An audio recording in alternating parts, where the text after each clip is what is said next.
महात्मा बुद्धि और सुजाता। एक परिवर्तनकारी कहानी बहुत समय पहले की बात है, जब गौतम बुद्ध अपने ज्ञान की खोज में निकले थे। वे 6 वर्षों तक कठोर तपस्या करते रहे, अपने शरीर को भूख और कष्ट देते रहे, यह सोचकर कि शायद इस तरह उन्हें ज्ञान की प्राप्ति हो जाएगी। लेकिन इस कठोर तपस्या से उन्हें कुछ नहीं मिला, सिवाय एक कमजोर शरीर के। एक दिन जब वे नैरंजना नदी के किनारे बैठे थे, उन्होंने एक वीणा वादक को सुना। वीणा वादक अपने शिष्य को सिखा रहा था, यदि तार बहुत ढीला हो तो वह बजेगा नहीं, और यदि तार बहुत मोटा हो तो वह बजेगा नहीं। बहुत कसा हुआ हो तो वह टूट जाएगा। तार को ठीक से कसा होना चाहिए, न ज्यादा न कम। इस बात ने बुद्ध को गहराई से प्रभावित किया। उन्होंने सोचा, यही तो जीवन का सत्य है। न तो अत्यधिक भोग में लिप्त होना चाहिए और न ही अत्यधिक त्याग में। मध्यम मार्ग ही सही है। इस विचार के साथ उन्होंने अपनी कठोर तपस्या छोड़ने का निर्णय लिया। लेकिन अब उनका शरीर बहुत कमजोर हो चुका था। वे चलने की भी स्थिति में नहीं थे। उसी समय एक युवती, जिसका नाम सुजाता था, वहां से गुजर रही थी। सुजाता एक गांव की साधारण लड़की थी, जो अपने परिवार के लिए दूध लेकर जा रही थी। उसने बुद्ध को देखा, जो अत्यंत कमजोर और भूखे लग रहे थे। सुजाता का हृदय करुणा से भर गया। उसने सोचा, यह साधु कितने कमजोर लग रहे हैं, मुझे इन्हें कुछ खाने को देना चाहिए। वह अपने साथ खीर लाई थी, जो उसने अपने परिवार के लिए बनाई थी। उसने वह खीर बुद्ध को दे दी। बुद्ध ने कृतज्ञतापूर्वक खीर स्वीकार की और खाई। धीरे धीरे उनकी शक्ति लौटने लगी। सुजाता की इस छोटी सी मदद ने बुद्ध के जीवन में एक बड़ा परिवर्तन ला दिया। सुजाता ने पूछा, महात्मन, आप कौन हैं और यहाँ क्या कर रहे हैं? बुद्ध ने उत्तर दिया, बेटी, मैं सत्य की खोज में निकला हूँ। मैं जानना चाहता हूँ कि इस संसार में दुख क्यों है और उससे मुक्ति कैसे पाई जा सकती है। सुजाता ने कहा, लेकिन आप तो खुद ही इतने दुखी और कमजोर दिख रहे हैं, क्या आप दूसरों के दुख दूर कर पाएंगे? बुद्ध मुस्कुराए और बोले, तुमने बिल्कुल सही कहा बेटी। मैंने अब तक गलत रास्ता अपनाया था। मैं सोचता था कि शरीर को कष्ट देकर मैं सत्य पा लूंगा, लेकिन अब मुझे समझ आ गया है कि यह गलत है। तुम्हारी इस छोटी सी मदद ने मुझे एक बड़ा सबक सिखाया है। सुजाता ने पूछा, क्या सबक? महात्मन, बुद्ध ने कहा, यह कि प्रेम और करुणा ही सबसे बड़ा सत्य है। तुमने मुझे बिना किसी स्वार्थ के खाना दिया। यही तो वह प्रेम है जो इस संसार को बदल सकता है। सुजाता की आंखें चमक उठी। उसने कहा, लेकिन मैंने तो बस वही किया जो मुझे सही लगा। बुद्ध ने कहा, हाँ, और यही तो सबसे बड़ी बात है। जब हम दूसरों की मदद करते हैं तो हम खुद भी खुश होते हैं। यही जीवन का सार है।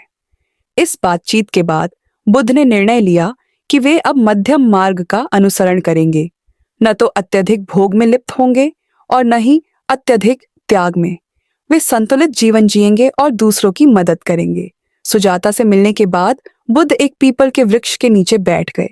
उन्होंने निश्चय किया कि जब तक उन्हें ज्ञान की प्राप्ति नहीं होगी, वे वहां से नहीं उठेंगे।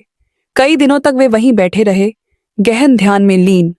उन्होंने जीवन के हर पहलू पर विचार किया, जन्म, मृत्यु, सुख, दुख, प्रेम, घृणा। धीरे धीरे उन्हें समझ आने लगा कि सभी चीजें एक दूसरे से जुड़ी हुई हैं। कोई भी चीज स्थायी नहीं है, सब कुछ परिवर्तनशील है। अंत में एक रात को, जब पूर्णिमा का चांद आकाश में चमक रहा था, उन्हें पूर्ण ज्ञान की प्राप्ति हुई। वे बुद्ध बन गए, जागृत पुरुष। अगले दिन सुबह जब सुजाता वहां से गुजरी तो उसने बुद्ध को देखा। वे अब पहले जैसे कमजोर नहीं थे। उनके चेहरे पर एक अलौकिक तेज था। सुजाता उन्हें पहचान नहीं पाई। बुद्ध ने कहा, सुजाता, मैं वही साधु हूं जिसे तुमने कुछ दिन पहले खीर खिलाई थी। सुजाता आश्चर्यचकित रह गई। उसने पूछा, महात्मन, आप इतने बदल कैसे गए?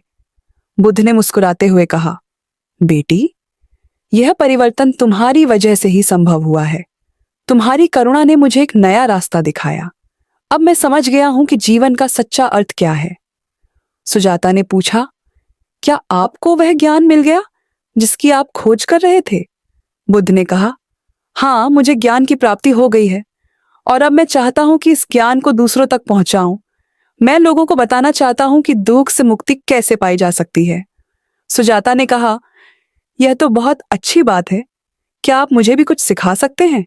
बुद्ध ने कहा, बेटी, तुम तो पहले से ही बहुत कुछ जानती हो।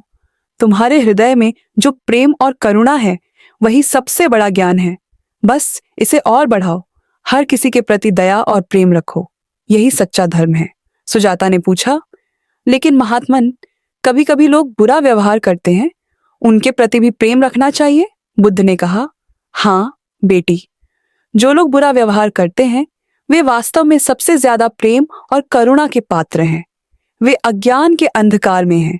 उन्हें ज्ञान के प्रकाश की जरूरत है। उनके प्रति घृणा नहीं, बल्कि करुणा रखो। सुजाता ने कहा, यह तो बहुत कठिन लगता है महात्मन। बुद्ध ने मुस्कुराते हुए कहा, हाँ, यह आसान नहीं है, लेकिन यही तो जीवन का सबसे बड़ा सत्य है। जब तुम किसी के प्रति प्रेम और करुणा रखती हो तो तुम खुद भी शांति और आनंद का अनुभव करती हो। धीरे धीरे यह अभ्यास बन जाता है।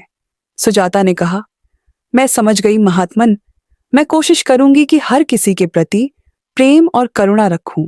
बुद्ध ने कहा, शाबाश बेटी, तुम्हारी यह छोटी सी कोशिश पूरे संसार को बदल सकती है। याद रखो, हर व्यक्ति में परिवर्तन की क्षमता होती है। जैसे तुम्हारी मदद ने मुझे बदल दिया, वैसे ही तुम्हारा प्रेम दूसरों को बदल सकता है। इस प्रकार सुजाता बुद्ध की पहली शिष्या बन गई। उसने अपने गांव में लौटकर बुद्ध के संदेश को फैलाना शुरू किया। धीरे धीरे उसके प्रेम और करुणा के व्यवहार ने पूरे गांव को बदल दिया। बुद्ध भी अपने ज्ञान को बांटने के लिए यात्रा पर निकल पड़े। उन्होंने हजारों लोगों को अपना संदेश दिया। उन्होंने सिखाया कि जीवन में दुख है, लेकिन दुख से मुक्ति भी संभव है। उन्होंने लोगों को मध्यम मार्ग का अनुसरण करने, प्रेम और करुणा फैलाने और सच्चे ज्ञान की खोज करने की शिक्षा दी। कई वर्षों बाद जब बुद्ध फिर उसी गांव में लौटे जहां सुजाता रहती थी, तो उन्होंने देखा कि पूरा गांव बदल चुका था। लोग एक दूसरे के प्रति अधिक दयालु और प्रेममय थे। वहां शांति और सद्भाव का माहौल था। सुजाता, जो अब एक वृद्ध महिला हो चुकी थी, बुद्ध से मिलने आई। उसने कहा, महात्मन, आपके संदेश ने हमारे जीवन को बदल दिया है। आपका बहुत बहुत धन्यवाद। बुद्ध ने कहा, नहीं सुजाता, यह सब तुम्हारी वजह से हुआ है। तुम्हारी वह छोटी सी मदद जो तुमने मुझे की थी, वह एक बीज की तरह थी। उस बीज ने अब एक विशाल वृक्ष का रूप ले लिया है, जिसकी छाया में हजारों लोग शांति पा रहे हैं। सुजाता की आंखों में आंसू आ गए। उसने कहा, मुझे कभी नहीं पता था कि मेरी छोटी सी मदद इतना बड़ा परिवर्तन ला सकती है। बुद्ध ने कहा, यही तो जीवन का सबसे बड़ा रहस्य है सुजाता। हर छोटा कर्म, हर छोटा विचार महत्वपूर्ण है। हम सभी एक दूसरे से जुड़े हुए हैं।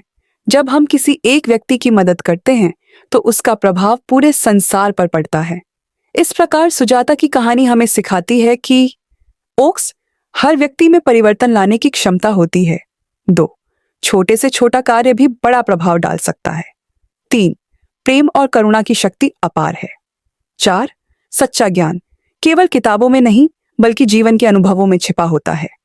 5, मध्यम मार्ग ही सही मार्ग है, न अत्यधिक भोग न अत्यधिक त्याग। 6, हम सभी एक दूसरे से जुड़े हुए हैं और हमारे कर्मों का प्रभाव दूर तक फैलता है। यह कहानी हमें याद दिलाती है कि हम सभी में एक सुजाता छिपी है, वह हिस्सा जो बिना किसी स्वार्थ के दूसरों की मदद करना चाहता है।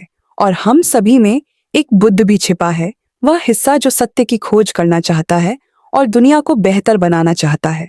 जब हम अपने भीतर के इन दोनों पहलुओं को जगाते हैं, करुणा और ज्ञान, तो हम न केवल अपना जीवन बदल सकते हैं, बल्कि पूरे संसार को बदलने की क्षमता रखते हैं। इस प्रकार सुजाता और बुद्ध की यह कहानी हमें सिखाती है कि जीवन में कोई भी कार्य छोटा नहीं होता।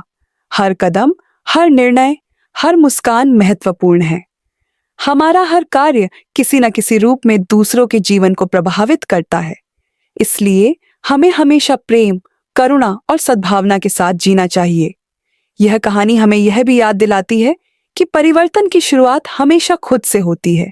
जैसे बुद्ध ने पहले खुद को बदला और फिर दुनिया को, वैसे ही हमें भी पहले अपने भीतर झांकना चाहिए। जब हम अपने भीतर के अंधकार को प्रकाश में बदलते हैं, तभी हम दूसरों के जीवन में भी प्रकाश ला सकते हैं। अंत में यह कहानी हमें सिखाती है कि जीवन एक यात्रा है, जिसमें हम सभी एक साथ चल रहे हैं। इस यात्रा में कभी कभी हम गिरते हैं, कभी हम दूसरों को गिरते देखते हैं, लेकिन जब हम एक दूसरे का हाथ थामते हैं, जब हम एक दूसरे को उठाते हैं, तभी हम सच्चे अर्थों में मनुष्य बनते हैं। सुजाता और बुद्ध की यह कहानी हमें प्रेरित करती है कि हम अपने जीवन में छोटे छोटे बदलाव लाएं, दूसरों के प्रति दयालु बने और हमेशा सत्य और ज्ञान की खोज में रहें, क्योंकि यही वह रास्ता है जो हमें सच्चे सुख और शांति की ओर ले जाता है। अंधकार से प्रकाश की ओर। एक समय की बात है जब गौतम बुद्ध अपने शिष्यों के साथ एक गांव से दूसरे गांव की यात्रा कर रहे थे। उनके साथ उनका प्रिय शिष्य आनंद भी था। यह यात्रा लंबी और कठिन थी, क्योंकि उन्हें घने जंगल और पहाड़ी इलाकों से होकर गुजरना था।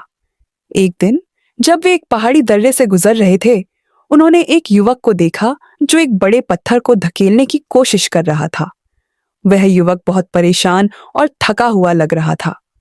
बुद्ध ने अपने शिष्यों को रुकने का संकेत दिया और उस युवक के पास गए। बुद्ध ने पूछा, बेटा, तुम इस भारी पत्थर को क्यों धकेल रहे हो? युवक ने उत्तर दिया, महात्मन, मेरा गांव इस पहाड़ी के दूसरी ओर है। हर बार जब मैं अपने गांव जाता हूं, मुझे इस भारी पत्थर को हटाना पड़ता है। यह मेरे लिए बहुत कठिन है, लेकिन मेरे पास कोई विकल्प नहीं है। बुद्ध ने युवक की ओर करुणा भरी नजरों से देखा और कहा, मैं समझता हूं कि यह तुम्हारे लिए कितना कठिन है, लेकिन क्या तुमने कभी सोचा है कि इस पत्थर को हटाने के बजाय इसे तोड़ने का प्रयास करो? युवक ने आश्चर्य से बुद्ध की ओर देखा और कहा, लेकिन महात्मन, यह पत्थर बहुत बड़ा और मजबूत है, मैं इसे कैसे तोड़ सकता हूं? बुद्ध ने मुस्कुराते हुए कहा, देखो, हर बड़ी समस्या को छोटे छोटे हिस्सों में बांटा जा सकता है। तुम इस पत्थर को एक बार में तोड़ने की कोशिश मत करो, इसके बजाय हर दिन थोड़ा थोड़ा काम करो। धीरे धीरे तुम देखोगे कि यह पत्थर टूटने लगेगा। युवक ने बुद्ध की बात को ध्यान से सुना और फिर पूछा, लेकिन मुझे इसे तोड़ने के लिए क्या करना चाहिए? बुद्ध ने कहा, पहले तुम एक छोटा हथौड़ा और छेनी लाओ। फिर हर दिन जब तुम इस रास्ते से गुजरो, कुछ मिनट रुको और पत्थर पर कुछ प्रहार करो। धीरे धीरे तुम देखोगे कि पत्थर में दरारें आने लगेंगी। युवक ने बुद्ध के सुझाव को स्वीकार किया और अगले दिन से उसने अपना काम शुरू कर दिया। हर दिन वह कुछ मिनट रुकता और पत्थर पर काम करता। शुरुआत में उसे कोई परिणाम नहीं दिखा, लेकिन वह हार नहीं माना। हफ्तों बीत गए और धीरे धीरे पत्थर में छोटी छोटी दरारें दिखने लगी। युवक को उम्मीद की किरण दिखाई दी और उसने अपने प्रयासों को और बढ़ा दिया। महीनों के बाद एक दिन जब युवक अपने रोजमर्रा के काम पर लगा था, अचानक पत्थर 2 हिस्सों में टूट गया। युवक की खुशी का ठिकाना नहीं रहा। उसने तुरंत अपने गांव के लोगों को बुलाया और सभी ने मिलकर टूटे हुए पत्थर के टुकड़ों को हटा दिया। इस घटना के कुछ समय बाद बुद्ध फिर से उसी रास्ते से गुजर रहे थे। उन्होंने देखा कि पत्थर गायब था और रास्ता साफ था। वे मुस्कुराए और आनंद से कहा, देखो आनंद, यह है धैर्य और दृढ़ संकल्प का परिणाम। आनंद ने पूछा, गुरुदेव, क्या आप उस युवक के बारे में बात कर रहे हैं जिसे हमने पिछली बार यहां देखा था? बुद्ध ने हाँ में सिर हिलाया और कहा, हाँ आनंद, उस युवक ने हमें एक महत्वपूर्ण सबक सिखाया है। जीवन में कई बार हम बड़ी बड़ी चुनौतियों का सामना करते हैं जो पहली नजर में अजेय लगती हैं, लेकिन अगर हम उन चुनौतियों को छोटे छोटे लक्ष्यों में बांट लें और हर दिन थोड़ा थोड़ा प्रयास करें तो कोई भी लक्ष्य असंभव नहीं है। आनंद ने विनम्रता से कहा, गुरुदेव, आपका यह उपदेश बहुत मूल्यवान है, लेकिन क्या यह सभी परिस्थितियों में लागू होता है? बुद्ध ने गहरी सांस ली और कहा, आनंद, यह सच है कि हर परिस्थिति अलग होती है, लेकिन इस कहानी का मूल संदेश हर क्षेत्र में लागू होता है। चाहे वह शिक्षा हो, कार्य हो या आध्यात्मिक साधना, धैर्य और निरंतर प्रयास हमेशा फल देते हैं। बुद्ध ने आगे कहा, याद रखो, जीवन में सबसे बड़ी बाधाएं हमारे मन में होती हैं। जब हम किसी चुनौती को बहुत बड़ा मान लेते हैं तो हम हार मान लेते हैं, लेकिन अगर हम उसे छोटे छोटे हिस्सों में बांट लें और धीरे धीरे आगे बढ़ें तो हम अपने लक्ष्य तक पहुंच सकते हैं। आनंद और अन्य शिष्यों ने बुद्ध के शब्दों को ध्यान से सुना। उनके चेहरों पर एक नई समझ का भाव था। वे समझ गए थे कि जीवन में सफलता का रहस्य धैर्य, दृढ़ संकल्प और निरंतर प्रयास में छिपा है। बुद्ध ने अपने शिष्यों से कहा, याद रखो, हर व्यक्ति के जीवन में ऐसे पत्थर आते हैं जो उनके रास्ते में बाधा बनते हैं। कुछ लोग इन बाधाओं को देखकर हार मान लेते हैं, जबकि कुछ लोग उन्हें चुनौती के रूप में स्वीकार करते हैं और उन्हें पार करने का प्रयास करते हैं। उन्होंने आगे कहा, जो लोग हार मान लेते हैं वे अपने जीवन में कभी आगे नहीं बढ़ पाते, लेकिन जो लोग चुनौतियों का सामना करते हैं वे न केवल अपने लक्ष्य तक पहुंचते हैं बल्कि इस प्रक्रिया में वे खुद को भी मजबूत बनाते हैं। बुद्ध ने अपने शिष्यों की ओर देखा और पूछा, क्या तुम समझ रहे हो कि मैं क्या कहना चाहता हूं? शिष्यों ने एक स्वर में कहा, हाँ गुरुदेव, हम समझ गए हैं कि जीवन में कोई भी लक्ष्य असंभव नहीं है अगर हम धैर्य और दृढ़ता से उसकी ओर बढ़ें। बुद्ध मुस्कुराए और कहा, बहुत अच्छा, अब जाओ और इस ज्ञान को अपने जीवन में उतारो। याद रखो, हर दिन एक कदम आगे बढ़ना 1000 मील की यात्रा को पूरा करने का पहला कदम है। इस प्रकार बुद्ध ने अपने शिष्यों को जीवन का एक महत्वपूर्ण सबक सिखाया। उन्होंने समझाया कि कैसे धैर्य, दृढ़ संकल्प और निरंतर प्रयास से हम अपने जीवन की सबसे बड़ी बाधाओं को भी पार कर सकते हैं। यह कहानी हमें सिखाती है कि जीवन में कभी हार न माने। हर चुनौती, चाहे वह कितनी भी बड़ी क्यों न हो, उसे छोटे छोटे लक्ष्यों में बांटकर हल किया जा सकता है। हमें बस धैर्य रखना है और अपने प्रयासों में निरंतरता बनाए रखनी है।